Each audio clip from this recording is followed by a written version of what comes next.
நான் அரசு பள்ளியில படிச்சேன். ஓகே. எங்க அம்மா ஸ்கூல் டீச்சர், ஆனா அரசு பள்ளி ஸ்கூல் டீச்சர் கிடையாது. Okay okay sir, sorry, we stand corrected. எங்க அம்மா ஸ்கூல் நடத்துனாங்க, ஒரு சின்ன ஒரு ஸ்கூல் நடத்துனாங்க கொஞ்ச நாளைக்கு. சோ சார், இன்னைக்கு இந்த மாலை பொழுது பத்தி உங்களுக்கு என்ன சொல்லணும்? வேடிக்கை பார்க்க வந்த எனக்கே இவ்வளவு நிகழ்ச்சியா இருக்கு. இதுல உழைக்கிற அகரத்தை சேர்ந்தவங்க, அகரத்தை வழி நடத்திக்கிட்டு இருக்கிற சூர்யாவுக்கும் அவருடைய டீமுக்கும் இது எவ்வளவு நெகிழ்ச்சியாக இருக்குன்றது எனக்கு தெரியுது. ஏன்னா ஒவ்வொரு மாணவரும் இங்கே வந்து அவங்களோட பயணத்தையும் இன்னைக்கு அவங்க வந்து சேர்ந்துருக்கிற இடத்தையும் அவங்க சொல்லும் போதெல்லாம் நான் என்ன நினைக்கிறேன்னா, எனக்குள்ள ஓடுறது ஒன்றே ஒன்று தான், இந்த அகரம் இல்லாமல் இருந்திருந்தால் அவங்க வாழ்க்கை என்னவா இருக்கும் அப்படின்னு தான் நான் யோசித்துக்கிட்டே இருந்தேன். அகரம் இருந்ததால் என் வாழ்க்கை இது அப்படின்னு சொன்னாங்க. அகரம் இல்லாமல் இருந்திருந்தால் அவங்க வாழ்க்கை என்னவா இருந்திருக்குமோன்னு ஒரு உணர்வு ஏற்பட்டுச்சு எனக்கு. நமக்கு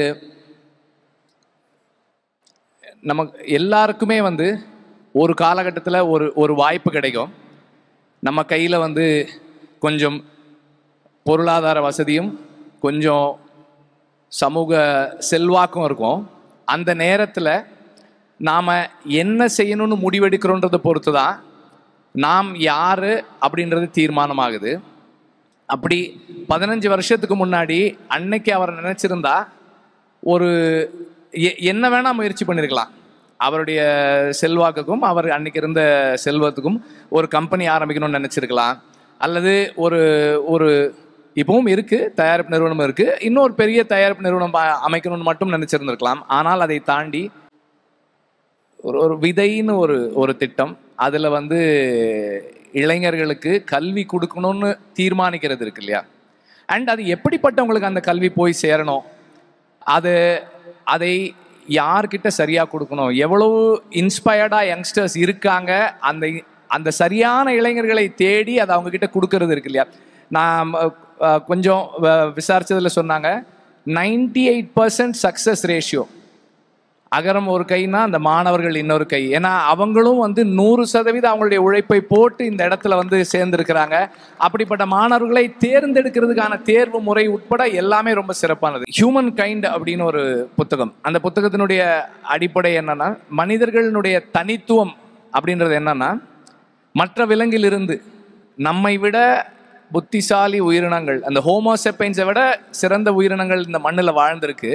ஆனால் அவர்களால் சர்வைவ் ஆக முடியாத போது மனித இனத்தால் ஏன் சர்வைவ் ஆக முடிஞ்சதுன்னா, நமக்கு மட்டும்தான் நாலேஜ் ஷேரிங் அப்படின்ற அந்த ஒரு மிகப்பெரிய தன்மை இருக்கு. நமக்கு தெரிஞ்சதை இன்னொருத்தருக்கு கொடுக்கணும் அப்படின்றது.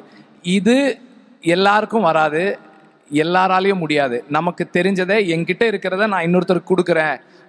அதுக்கு என்னுடைய நேரம் செலவானாலும் சரி, அதுக்கு என்னுடைய பொருளாதாரம் செலவானாலும் சரி, பல விமர்சனங்களுக்கும் பல சந்தர்ப்பங்களில் சில அவமானங்களுக்கு ஆளானாலும் பரவாயில்ல, என்னிடம் இருப்பதை நான் கொடுக்க தயாராக இருக்கிறேன், பகிர்ந்துக்க தயாராக இருக்கிறேன்ற அந்த முடிவு எடுக்கிறது, அதுதான் வந்து நம்மை இந்த தனித்துவமான இடத்துல வைக்குது.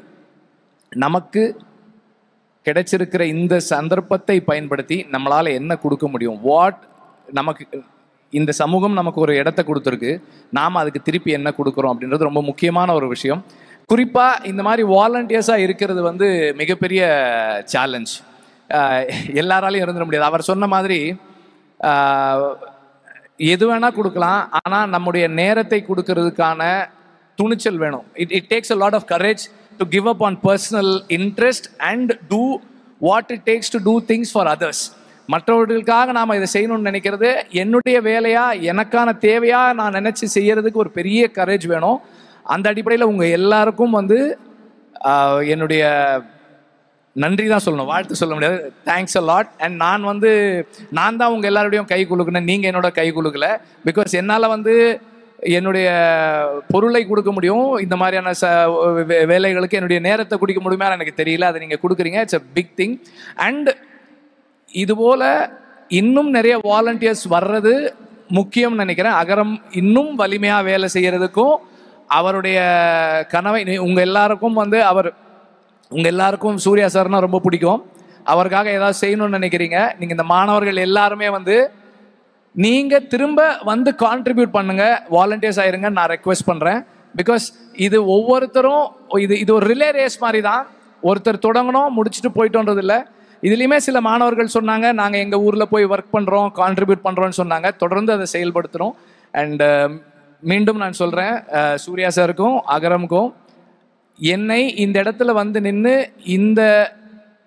இந்த மாணவர்களுடைய சாதனையை, ஒரு தலைமுறையை ஒரு படி முன்னேற்றிய இந்த நிகழ்வை பார்க்கறதுக்கான சந்தர்ப்பம் எனக்கு கொடுத்ததுக்கு நான் I really thank you all. Thank you very much. Thank you. வெற்றி சார், ஒரு கொஸ்டின். நீங்க அந்த ஒரு டயலாக் எழுதுனீங்கல்ல, காடு இருந்தா எடுத்துக்கிடுவானுங்கன்னு, அது எழுதுறதுக்கு என்ன சார் ஒரு காரணம்? அந்த கல்வி பத்தி அவ்வளோ ஒரு டீப் ரூட்டடா ஃபோர்ஸ்ஃபுல்லா அப்படி எழுதுனீங்க இல்லையா, அதுக்கு ஏதாவது ஒரு இன்சிடென்ட் அப்படி ஏதாவது இருக்கா உங்களுக்கு? would you like to share with us? இல்லை, அதுக்கு காரணம் கல்வி தான், வேற எதுவுமே கிடையாது. நமக்கு படிப்பு சரியாக வராதுன்றதும் படித்தவங்க இன்னும் நல்லா இருக்காங்கன்றதும் தான் அதுக்கு காரணம். சீரியஸாக சொல்லணும்னா, இது வந்து ஒருத்தருடைய ஒரு தலைமுறையை நாம் அடுத்த கட்டத்துக்கு நகர்த்தணும் அப்படின்னா அவனுக்கான கல்வியை கொடுக்கறதும் அவனுக்கு கல்வி மறுக்கப்படுறதை தடுக்கிறதும் தான். அது ரொம்ப முக்கியமானது. ஸோ அதுதான் அதுக்கான இன்ஸ்பிரேஷன். அப்புறம் அது வந்து ஒன்றும் ஒரு யாரும் சொல்லாத வசனம் கிடையாது, ஒரு பெரிய விஷயமும் இல்லை அது. ஏன்னா இப்போ நடைமுறையில் அதை படுத்துறவங்க இருக்கும்போது அதை சும்மா வசனமா பேசுனது ஒன்றும் பெருமை கிடையாது. அதனால thank you sir, thank you so much. Thank you and thanks a lot for having me here. And இங்கே ஒவ்வொருத்தருடைய சக்ஸஸ் ஸ்டோரி பார்க்கும்போதும் எனக்கு ரொம்ப டச்சிங்காக இருந்தது. நம்மளும் இது மாதிரி ஏதாவது செய்யணும், இன்னும் நம்மளால் முடிஞ்ச அளவுக்கு ஏதாவது கான்ட்ரிபியூட் பண்ணணுன்ற இன்ஸ்பிரேஷன் எனக்கு வந்திருக்கு. Thank you all, thank you all, thank you very much.